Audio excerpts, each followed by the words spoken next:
Today we're reviewing the Pecron F1000 portable power station. So we're going to unbox it, look at the specifications real quick and features. Then we're going to start testing, which is the fun part. So we're going to check the output of the inverter. We're also going to check the sine wave of it, see how clean that it is, and then also do a capacity test on the battery to see does it put out the full output that it's supposed to. And then we'll finish up with a summary. Let's begin. First is a power cable. So I am so happy that Pecron went away from the external power supplies. I have 3 different Pecrons with external power supplies. Internal is so much better. So glad that they did that. And then here's your XT60 connection, and you can plug this right into your solar panel. Here's your input for your power is going to plug right there. And your XT60, it clearly says up to 60 volts and 600 watts max. You have your 4 AC outputs.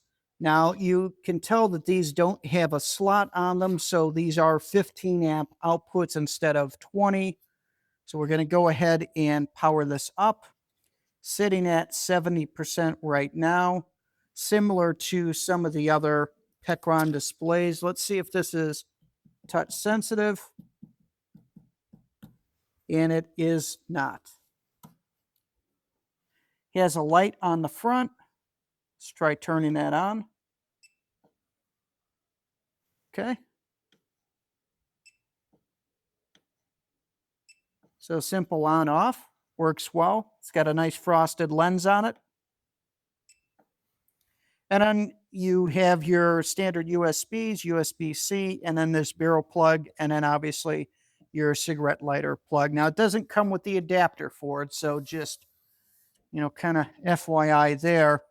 It does have a single fan, which is on this side. So I could see the fan, and the vents are, straight through cooling for it. Pretty simple unit. You turn on your AC output. That kicks on. Fan went on for a second. And then here's your DC output for your DC plugs. One thing that I did forget to mention is the output of the inverter. It says 1500 watts max, so we are going to test that now. So I have 2 different milk crate heaters. They have low and high. Low is 750, and then high is 1500. So we're going to put the first one on low. Let's test it. And you can see it's putting out 745 watts. Let's put it on high. And it's at 1470. And we're going to leave this on for a few minutes. Let's see how it does at its maximum. After running this for several minutes, I'm not noticing any noise out of this power station. So it is very quiet. I can feel just a little bit of air movement, but I can barely hear it, especially with this heater running.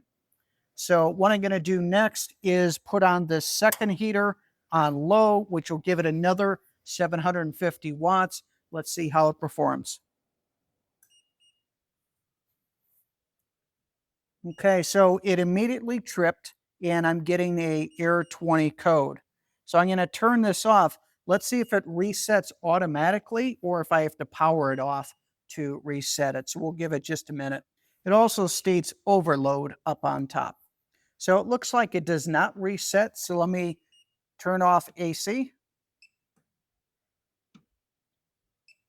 and turn it back on. And there it is once again working. Next, we're going to check the inverter output as far as the sine wave to see how clean that it is. All right, so as you can see, at idle, it is a very nice, clean sine wave. So what we're going to do next is put it underneath load. So we'll do 750 first.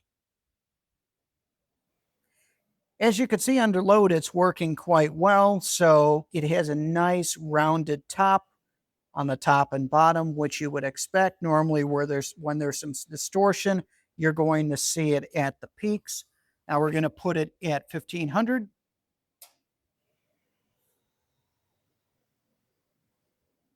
At 1500, it's still quite nice. Very nice sine wave on the output.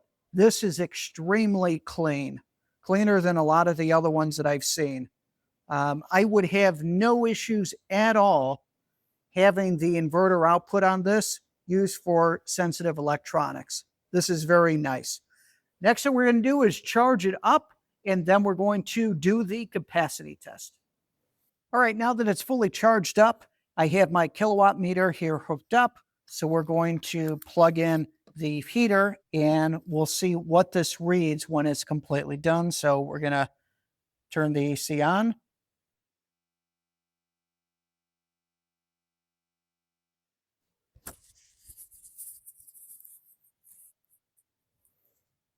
All right, so now we're going to take the kilowatt meter, plug it into a regular outlet, and let's see what it says. Here's the final number. It is 0.75 kilowatt hours. So that is 750 watts out of the battery, which is rated 1004. So the battery capacity was a little bit lower than what that I expected. I've seen a lot of different portable power stations that are normally around 85, 86% efficient. Some are even higher than that.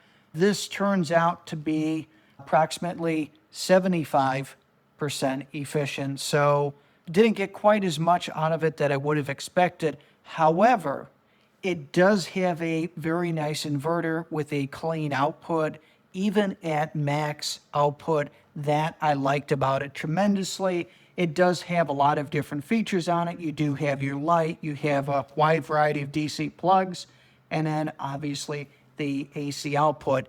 The star of this is definitely the output quality, looking at that sine wave, but the battery capacity did fall a little bit short. Overall, I think it is a good portable power station. So that's it. That's my review. Thanks again for watching Mike's Solar Garage.